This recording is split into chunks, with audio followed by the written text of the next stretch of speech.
আসসালামু আলাইকুম ওয়া রাহমাতুল্লাহি ওয়া বারাকাতুহু। আলহামদুলিল্লাহ। ওয়াসসালাতু ওয়াসসালামু আলা রাসূলিল্লাহ আম্মা বা'দ।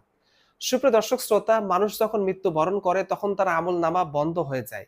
প্রিয় নবী সাল্লাল্লাহু আলাইহি সাল্লাম বলেন, যদি কোনো ব্যক্তি ৩টি আমল করতে পারে, আল্লাহ রাব্বুল আলামিন মৃত্যুর পরও তার আমলনামা চালু রাখবেন। আসুন আমরা জেনে নিই প্রিয় নবী সাল্লাল্লাহু আলাইহি সাল্লামের শেখানো সেই ৩টি আমল সম্পর্কে। মুসলিম শরীফের ১৬৩১ নং হাদিসে হযরত আবু হুরায়রা রাদিয়াল্লাহু তাআলা আনহু থেকে বর্ণিত, তিনি বলেন, প্রিয় নবী সাল্লাল্লাহু আলাইহি সাল্লাম বলেছেন, যখন মানুষ মৃত্যুবরণ করে তখন তার আমলনামা স্থগিত হয়ে যায় কেবল ৩টি আমল ছাড়া।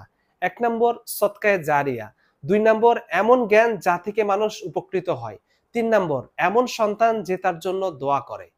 তাই আমরা যদি সবাই এই ৩টি আমল করতে পারি, সদকায়ে জারিয়া, এমন জ্ঞান যা থেকে মানুষ উপকৃত হয়, এমন সন্তান যে তার জন্য দোয়া করে, তাহলে আল্লাহ রাব্বুল আলামিন আমাদের মৃত্যুর পরও আমলনামা চালু রাখবেন।